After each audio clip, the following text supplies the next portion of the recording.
술 취하지 말라. 이는 방탕한 것이니 오직 성령으로 충만함을 받으라. 근데 여러분, 여기 나오는 오직 성령으로 충만함을 받으라는 이 번역은요, 잘된 번역이 아니에요.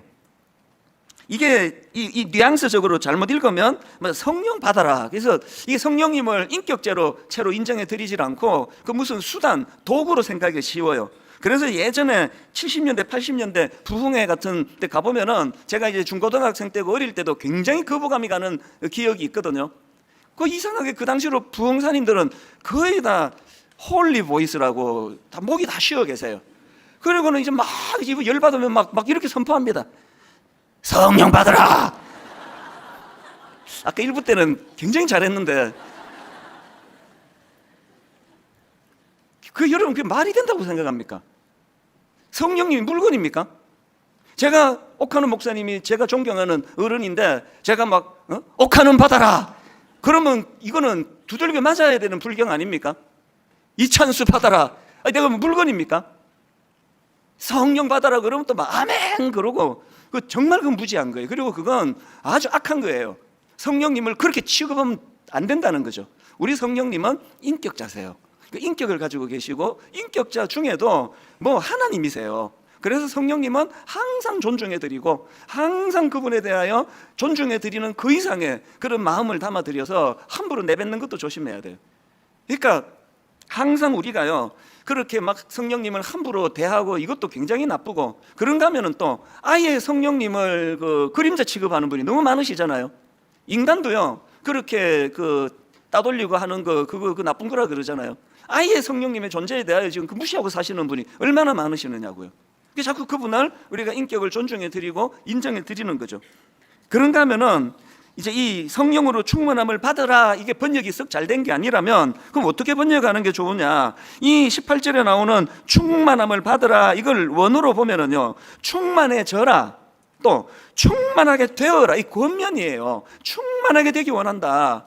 그럼 뭘로 충만합니까? 그게 앞에 나오는 오직 성령으로 충만함을 받으라 이러는데요, 여기 나오는 오직 성령으로, 이거는요 성령에 의하여 또 성령 안에서 이렇게 번역할 수 있는 표현이에요. 그러니까 성령 받으라 이게 아니고요, 성령님에 의해서 충만해지라는 거예요.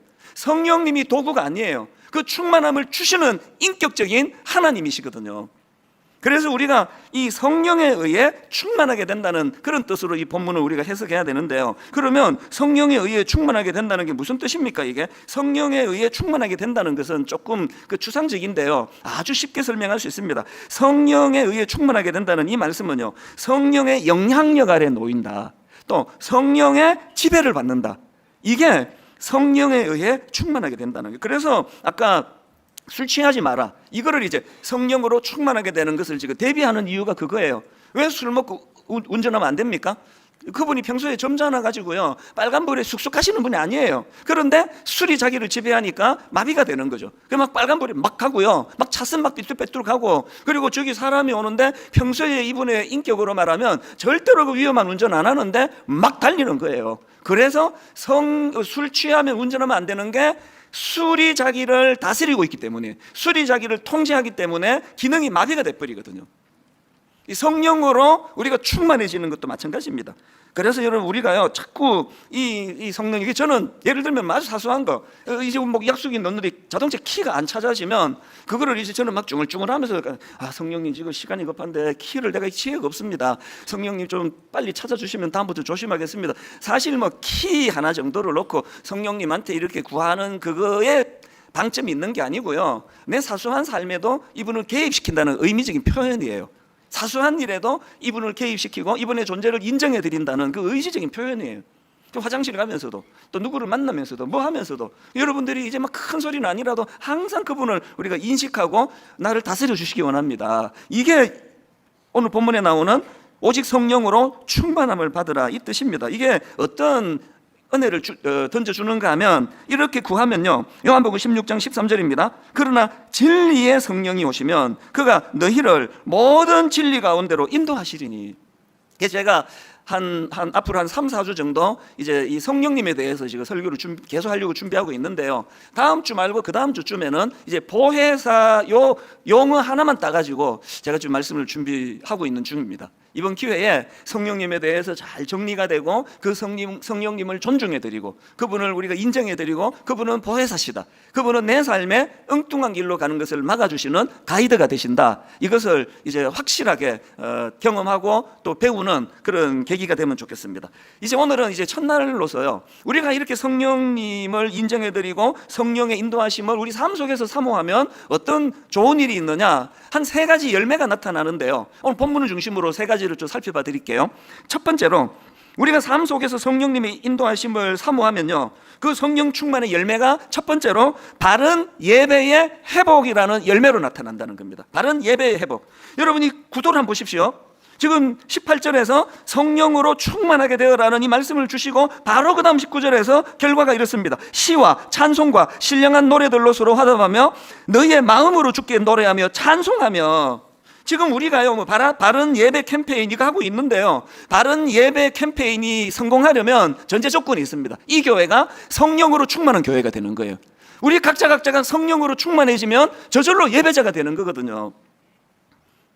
여러 번 제가 말씀드렸는데요, 저는 여러 교회를 다니는 교회 목사 아닙니까? 교회를 다녀보면은요, 어떤 교회인지 딱 예배 시작하고 5분만 지나면은 제가 대략 알아요. 부흥하는 교회는요, 예외 없이 예배가 살아있어요. 이거는 뭐 단 한 번도 예배를 본 적이 없습니다. 그리고 부흥하는 교회는 예배 안에 찬양이 살아있습니다. 그래서 참 이상해요. 뭔지는 모르겠는데 뭐 악기가 화려하고 뭐 그런 거 아닙니다. 근데 참 예배가 살아있어요. 목사님 말씀도 좋지만 그 찬양 속에 기름 부으심이 있어가지고 성령이 주관하시는 그 교회의 강력한 특징이에요. 사실 요즘 제가 목마른 게 뭐냐 하면은요, 일만 성도 파송 운동 이후에 예전을 복원하려고 몸부림을 많이 치는데 그 중에 제가 너무 목마른 게 있습니다. 한때 저희 교회가 거의 뭐 이 이야기를 안 빠뜨리고 들었습니다. 저희는 이제 기존 신자 등록을 안 받으니까요, 완전 초신자거든요. 근데 그분 하는 말씀이 아니 뭔지는 모르겠는데 아니 이 본당 안에 들어오는데 눈물이 난다는 거예요. 그리고 털썩 앉는데 눈물이 난다는 겁니다. 그리고 더 이전에는요, 제가 개척 초기에는 등록을 직접 받았는데요, 등록안 오시는 분이 목사님, 저는 15년 동안 교회를 떠났던 탕자입니다. 나는 15년 동안 교회를 떠났는데 오늘 이 교회 와서 예배 드리고 자기가 회복이 됐다고. 그래서 바로 그날 등록하러 온 거예요. 뭐 이런 분들이 진짜 뭐 한 격주에 한 번씩은 있었던 것 같아요. 저희 교회는 초창기부터 가난한 성도라 그러죠. 그런 낙심자들이 굉장히 많이 모여든 교회예요. 그 중에 지금 장로가 되시고 중직자가 되시고요. 그 시절이 그리운 거죠. 모르겠습니다. 계속 일어나는지 몰라도요, 제 귀에는 요즘에 옛날만큼 안 들려요. 이게 딱 앉는데 그렇게 눈물이 난다. 왜 그런지 아십니까? 그 자리가요, 그 성령을 사모하는 그 많은 성도님들이 눈물로 예배를 드리던 자리거든요. 기왕에 저를 만나갖고 제가 처음 나왔는데 목사님 설교를 듣자마자 눈물이 났습니다. 이러면 얼마나 좋아요. 뭐 그런 얘기는 거의 없고요. 그냥 뭐 성가대원을 보면서 눈물이 난다는 말은 제가 여러 번 들어봤습니다. 어떻게 하면 그럴 수 있어요? 성령이 운행하시는 거죠. 근데 여러분, 이런 현상은요, 어린 중학생, 고등학생들에게도 일어납니다. 제가 중등부, 고등부 사역을 만 10년을 했는데요, 세상에 그 뭐 중학생 하면은 그 뭐 코 올리기 아닙니까? 철이 하나도 없고, 특히나 그 중2, 그 뭐 병이라 그러잖아요. 이제 청소년 사역을 만 10년 했는데요, 대부분의 전문가들이 중2 병은 그거 정신병이래요. 그래서 그 약도 없고 애쓰지 마라. 그냥 막 미친놈 하나 있다 생각하고 그냥 내버려 둬라. 근데 이 병이 좋은 게요, 시간 지나면 저절로 낫는데요. 제가 그때 내가 좀 그걸 잘 믿고 받아들였더라면 자녀 교육을 이렇게 신경 안 썼을 텐데 다 시간 지나니까 다 원래로 돌아오는 거예요. 그런 애들이 뭐 1000명이 넘게 바글바글 거리니까 그 뭐 얼마나 예배가 힘들겠냐고요. 천만의 말씀이에요. 그 중등부를 하는 동안에요, 토요일 오후, 늦은 오후, 저녁에는 그때 삐삐 이게 차고 다니는 거, 불티가 납니다. 막 문자, 막 이메일, 그 어린 중학생들이요, 막 토요일 날 막 8시, 밤 8시 넘어갖고 막 보내와요. 아니 목사님, 토요일 밤 시간이 왜 이렇게 안 갑니까? 내일 예배 드려야 되는데, 내일 찬양을 부르고 싶은데, 아니 왜 이렇게 시간이 안 갑니까? 한두 아이들이 아니에요. 그 어린 애들이 뭘 알아서 그렇게 그 예배를 사모합니까? 제가 항상 답을 똑같이 이렇게 보냅니다. 일찍 자라. 평소에 새벽에 2시, 3시까지 안 자던 애들이 그게 잠이 오겠냐? 그럼 제가 설교 시간에 그렇게 설교해요. 너희들이 생활 패턴이 새벽 2시, 3시에 자던 애가 토요일 날 밤 10시에 누워 있으면 잠이 안 온다. 답답해 죽을 거다. 그게 예배다. 다음날 예배를 집중하여 드리려고 일찍 자려고 애써서 막 답답하고 그러면 너는 벌써 그때부터 예배자가 된 거다. 무슨 말씀인지 아시겠죠? 그 어린 중학교 애들이 얼마나 예배를 삼아야지. 그래서 전 청소년 사역 하면서 뭐 책도 쓰고 했지만 물어러 오는 사람에게 다 이야기합니다. 나는 중고등 애들 잘 몰랐다 하는 동안에도 하나만 신경 썼다. 얘들이 예배자가 되도록. 제가 처음에 사랑의 교회로 가서 고3부 입시생 부서 2년 했고요. 그리고 중등부로 내려와서 중등부 5년 했고요. 다시 고등 1, 2학년 부서로 2년 했고요. 마지막 이제 사랑의 교회를 사임하고 개척하기 그 직전에 처음으로 돌아가 고3 부서를 또 했거든요. 제게 훈장이 하나예요. 내 스스로 생각하는. 그때 학년별로 부서가 다 나뉠 때예요. 국일부, 그 전에 유아부, 유치부, 또 초등학교 1학년, 초등학교 2학년, 초등학교 3학년, 그리고 중학교 1, 2, 3학년, 고등학교 1, 2, 3, 제 기억에 그래요. 학년별로 부서가 다 나누어져 있을 때요. 제가 고3 부서를 맡았는데요. 놀랍게도요. 그 단일 부서 학년별로 쪼개는 부서 중에 고3 부서가 출석이 제일 많았습니다. 뭐 이거 놀랄 것도 아니죠. 아니 입시생 부서면 하나님 제일 찾을 때 아니냐고요. 누가 이걸 방해합니까? 믿음 좋은 엄마가 방해해요. 아, 니 지금 고3인데 정신 차려라. 학원 가야지 무슨. 지금 부모는 그 아이에게 하나님은 할 일 없고 심심할 때 믿는 거라는 걸 가르치는 거거든요. 맨 마지막 해에 고3 부서를 생각해도, 맨 첫 해에 고3 부서를 생각해도 항상 제 가슴을 뜨겁게 해요. 고3 부서를 맡았는데 그 강남 8학군에 오죽하면은 제가 가르친 중고등학교 부서 10년 가르치는 동안에 제자 4명이 자살을 했을까요? 상상하기 어려운 그것인데요. 이제 고3 부서를 인도하는데 뭐 격식 가지고 뭐 이래갖고 예배가 되겠습니까? 그 애들이 벌써 뭐 한 3분의 1은 벌써 졸고 있는데, 그래서 격식을 다 바꿔버린 거예요. 예배는 격식이 아니다. 그리고 지금 분당 우리교회 예배 패턴이 사실은 그때 만들어진 겁니다. 막 순서 다 바꾸고, 그리고 말씀 전하고, 그 말씀 붙들고 같이 찬양으로 정리하고, 그리고 그 말씀과 찬양을 가지고 본인 입술로 기도하고, 그렇게 하고 축도로 마치는 거죠. 분당 우리교회 개척 첫날부터 이 패턴이었거든요. 왜? 예전에 보니까 앞에 설교하고 다 하고, 그 다음에 한 광고 한 10분 하고, 또 뭐 다음 주일날 떡 한다는 광고하고, 그렇게 하고 이제 마무리 예배 마치고 가니까 집에 가면서 다음 주 떡 준다는 것밖에 기억이 안 나요. 떡을 준대네? 그래서 모든 것 앞으로 다 돌리고, 우리 교회는 맨 끝에 말씀과 그 말씀과 연관되는 찬양이 울리면서 그렇게 돌아가도록 그렇게 만들죠. 이게 다 제가 중고등부 할 때 나온 거거든요. 무슨 말씀을 제가 드리고 싶습니까? 오늘 분당 우리 교회는 다시 예배를 살려야 돼요. 예배의 모든 걸 걸어야 해요. 초신자가 저희 교회는 글쎄요, 제가 뭐 통계는 안 내봤지만 거의 한 40% 이상 되는 것 같아요. 생전에 교회라는 데를 나와본 적이 없는 분들에게 일일이 어떻게 교육합니까? 예배를 통하여 성령의 역사가 일어남을 경험하는 초신자 많이 일어나기를 바랍니다. 성령의 역사가 예배 가운데 일어나고, 이게 선순환이에요. 그래서 성령을 경험하면 보혜사 되시는 성령님은 우리를 하여금 예배자의 자리로 인도해 주세요. 그래서 교회가 다시 한번 부흥의 그 은혜를, 숫자 많이 모이는 걸 부흥이라 그러지 않습니다. 예배자가 많이 모인 교회, 그 교회가 부흥이거든요. 예배드리기 캠페인 뭐 복잡한 거 없습니다. 성령의 새바람이 불어와야 돼요. 그래서 제가 한 4주 동안 성령님에 대해서 기초부터 우리가 다시 점검해서, 그래서 우리 모두가 다, 사실 저는요, 본당에 들어오시려고 이 더운데 막 바깥에 막 뭐 한 40분 50분 요즘 1시간씩 막 줄을 선다 그래서 어떨 때는 말리고 싶어요. 안 그러셔도 된다고, 어디서나 무소부지하신 하나님 은혜 주실 거라고 그러는데 절대 제가 안 말리는 이유가 있습니다. 왜? 예배에 그런 정성을 들이시는 그 모습이 너무 아름답기 때문에 그래요. 그게 마음을 담는 거거든요. 분당 우리 교회가 다시 한번 예배가 부흥하는 교회가 되기를 원합니다. 그러기 위하여 성령 충만한 교회, 늘 보혜사 되시는 성령님을 인정해드리고 그분과 함께 동행하는 믿음의 성도들이 많이 모인 교회가 되기를 바랍니다. 두 번째로요, 성령 충만의 열매가 하나 더 있는데요, 아까 예배 회복은 이게 하나님과의 관계 회복의 문제라면, 두 번째는 인간과의 관계입니다. 바른 관계의 회복이 일어납니다. 자, 19절을 한번 보십시오. 시와 찬송과 신령한 노래들로 서로 화답하며 너희의 마음으로 주께 노래하며 찬송하며, 또 21절 그리스도를 경외함으로 피차 복종하라. 이 장면을 상상만 해도 아름답지 않습니까? 그런가 하면은 빌립보 2장 3절 아무 일에든지 다툼이나 허용을 하지 말고 오직 겸손한 마음으로 어떻게 합니까? 각각 자기보다 남을 낮게 여기고. 여러분, 우리 이 죄성을 가진 인간은요, 항상 자기를 더 높은 위치에다 두고 자기를 남보다 나은 자리에 올라가기 때문에, 여러분, 우리 모든 사람들이 가지고 있는 본능은요, 상대방을 눈 아래로 깔고 보기를 원해요. 이거 뭐 집가집게 뭐 나보다 뭐 경력이 높으면 뭐 얼마나 잘났어, 뭐 집가집게 뭐 똑똑하다 그러는데, 이거 뭐 이게 인간의 본능이에요. 누구라도 우리는 사람을 깔고 보기를 원하는 본능을 갖고 있는데, 성령이 내 안에 충만하게 역사하면 그 상대방을 높여주는 거죠. 그분이 초신자라 할지라도 순장님은 함부로 대하지 않습니다.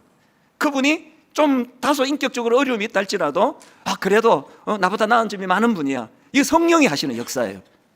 여러분이 에베소서 5장 흐름을 보십시오. 5장 18절에서 오직 성령으로 충만함을 받으라. 그리고 그 물꼬가 부부의 관계로 흘러갑니다. 에베소서 5장 22절 보십시오.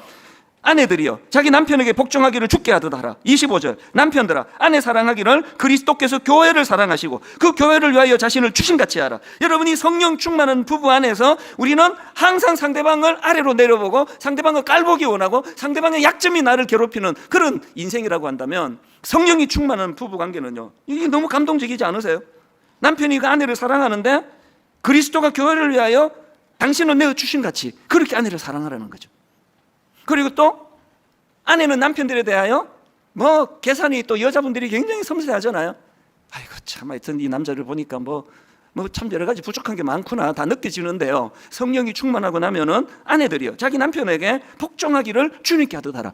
이게 말도 안 되는 소리를 여기다 적어놨네 했던 그 사람이 성령이 충만하면 이런 역사가 일어나는 거예요. 여러분, 아내와 남편이 다시 한번 그 첫사랑의 기쁨을 회복하고 싶으시면 성령 충만을 구하시기를 바랍니다. 이게 이제 직장으로 흘러갑니다. 성령 충만의 직장 한 생활, 에베소서 6장 5절입니다. 종들아 두려워하고 떨며 성실한 마음으로 육체의 상전에게 순종하기를 그리스도께 하듯 하라. 9절 상전들아 너희도 그들에게 이와 같이 하고 위협을 그치라. 이는 그들과 너희의 상전이 하늘에 계시고 그들에게는 사람을 외모로 취하는 일이 없는 줄 너희가 알미라. 성령 충만한 그 사람이 직장을 가면은요, 여러분, 우리 인생은요 본능적으로 우리는 갑질하는 존재예요. 뭐 예외 없습니다. 우리 인생은요 자랑하는 존재고요, 자기를 자랑하는 존재고 갑질하는 존재예요. 뭐 조금만 우위에 있다 그러면 뭐 태도가 달라지고 뭐 그런 거 아닙니까? 그래서 저는 목사 안수 받고 제일 두려웠던 말이, 우리 선배들한테 계속 여순 사람들이 그렇게 비판을 하더라고요. 저 목사 안수 받고 교만해졌다. 전도사 때 안 그러더니 목사 안수 받고 되게 이상해졌다. 그래서 저는 그게 두려웠어요. 목사 안수 받고 저 교만해졌다 이런 말이 나올까 봐. 그래서 애를 많이 썼는데 그때는 제가 믿음이 없었나 봐요. 그거 애쓸 거 없이 성령 충만을 구하면 되는데, 성령이 제 안에서 역사하면 목사 됐다고 전도사를 무시하고 뭐 이런 거 없거든요. 서로 간에 존중해주고 서로 위해주고. 이 두 번째 열매라고 한다면, 마지막 세 번째는요, 첫 번째가 하나님과의 관계가 예배를 통해 회복이 되고, 두 번째는 내가 더 겸손해짐으로 인간의 관계가 회복이 된다면, 세 번째는 이 두 가지를 어우를 때 나오는 열매입니다. 세 번째 열매가 뭐냐? 기쁨과 감사의 회복입니다. 에베소서 5장 20절 범사에 우리 주 예수 그리스도의 이름으로 항상 아버지 하나님께 감사하며, 그리고 빌립보 4장 4절 주 안에서 항상 기뻐하라. 내가 다시 말하노니 기뻐하라. 여러분, 이 에베소서하고 빌립보서에 공통점이 있는 거 아시죠? 이게 다 바울이 썼는데요, 이 두 편지 다 감옥에서 바울이 쓴 거예요. 그러면 이런 권면을 지금 누가 해야 됩니까? 감옥 밖에 있는 성도들이 감옥 안에 있는 바울에게 권면해야 되는 내용 아닙니까? 바울 선생님, 범사에 우리 주 예수 그리스도 이름으로 항상 아버지 하나님께 감사하십시오. 그리고 바울 선생님, 감옥이 불편하고 힘드시더라도 주 안에서 항상 기뻐하십시오. 다시 부탁드립니다. 힘들어하지 마시고 기뻐하십시오. 이게 밖에 있는 사람이 써야 되는데, 감옥에 있는 바울이 지금 감옥 바깥에 있는 성도들을 향하여 권면하는 말씀이라는 거죠. 뭘 여러분 우리가 여기서 느끼고 배우고 깨달을 수 있습니까? 성령 충만은 상황을 뛰어넘는 기쁨을 주세요. 성령 충만은 환경을 뛰어넘는 감사를 주세요. 요즘 저에게 그 숙제가 하나 있는데요, 성경 말씀을 제가 갖고 숙제 하나를 제가 풀려고 했었는데, 고린도후서 6장 10절 앞부분이에요. 제게 어떤 숙제가 있나? 근심하는 자 같으나 항상 기뻐하고. 이게 제 숙제예요. 왜? 근심이 많아요 요즘. 1만 성도 파송 운동 이후로 섬겨야 되는 초신자, 이분들을 어떻게 영적으로 인도할까? 숫자가 너무 초신자가 많아지고, 이제 기존 신자 등록을 안 받은 지가 꽤 오래되는데, 저희가 거의 1년에 한 1000여 명씩 저희가 그 새가족 등록이 지금 이루어졌단 말이죠. 그러니까 이 섬겨야 되는 초신자가 너무 많은데 역부족이에요. 그리고 29교회로 그들을 그동안 잘 섬겨왔던 평신도 지도자들이 순종하셔가지고 한 7, 80%가 다 29교회로 가시고, 지금 한 20% 남아 계신 지도자들이 점점 지치는 거예요. 어깨에 짐이 무겁고. 그러니까 이게 늘 저에게 근심이에요. 이게 제가 지금 이 문제 어떻게 해결해야 될지 알 수가 없어요. 그래서 제가 이게 숙제예요. 근심하는 자 같으나 항상 기뻐하고. 그 집에 들어갈 때 자꾸 이게 얼굴이 좀 어두운가 봐요. 그 애들도 눈치를 보고, 제 아내도 뭔 일이 있었냐고, 뭔 일이 있었냐고, 뭔 일 없다 그래도 뭔 일이 있었냐고 그래요. 그래서 이게 숙제예요. 너무 이 교회 이 사명의 짐이 무거워서 근심이 되는데, 근심하는 자 같으나 항상 기뻐하고. 제가 이거 갖고 여러분 우는 소리 못하는 게요, 여기 지금 이 자리에 우리 가장들, 참 가정을 지켜내기 위하여 직장에서 힘들게 사시는 분, 이 정도 수고 안 하고 여기 지금 그 월급 받고 사시는 분이 누가 계시냐고요. 여기 계시는 지금 그 아이들을 지도하는 우리 어머니들이요, 이 어려운 시대에, 상상하기 어려운 시대에 자녀를 기른다는 것 자체가 고통 아닙니까? 모두가 다 어려운 게 인생이고, 모두가 다 근심하는 게 인생인데, 저하고 같이 이 숙제를 풀어나가자고요. 우리의 아이덴티티가 뭐라고요? 근심하는 자 같으나 항상 기뻐하고, 가난한 자 같으나 많은 사람을 부유하게 하고, 아무것도 없는 자 같으나 모든 것을 가진 자로다. 이런 놀라운 일들이 언제 일어나느냐? 보혜사 되시는 성령님이 내한테 일하실 때예요. 그래도 제가 지난주에 말씀드렸잖아요. 어떨 때는 우울증 약을 집사님이 주셔가지고 이거를 이렇게 세 종류를 받아놓고, 요거 잠이 안 오는데 이거 하나를 먹으면, 요 가운데 거 먹으면, 그 다음에 강력한 거 먹으면, 그러는데 그 유혹을 지금까지 단 한 번도 저는 거기에 꺾인 적 없이 한 알도 먹어본 적이 없다 그랬잖아요. 계속 성령이 껴내려 구하고 견디면서 오는 거예요. 제가 견딜 테니까 오늘 너무너무 힘든 가정에, 직장에, 건강에 어려움을 당하는 성도님들 힘내시기를 바랍니다. 제가 견디면서 성령님께 기도할 테니까요, 여러분도 그렇게 힘내시기를 바랍니다. 결론을 이렇게 맺습니다. 성령님이 하시는 가장 소중한 일은 우리를 십자가 앞으로 인도하시는 사역이에요. 그래서 십자가가 믿어지고 십자가가 능력인 걸 경험하게 되고, 그 십자가의 힘으로 너무너무 무거운 인생의 짐을 크더니 짚고도 남는 튼튼한 어깨를 십자가를 통해 제공받는다는 사실을 삶 속에서 경험하고 누리는 믿음의 성도님들 되시기 바랍니다.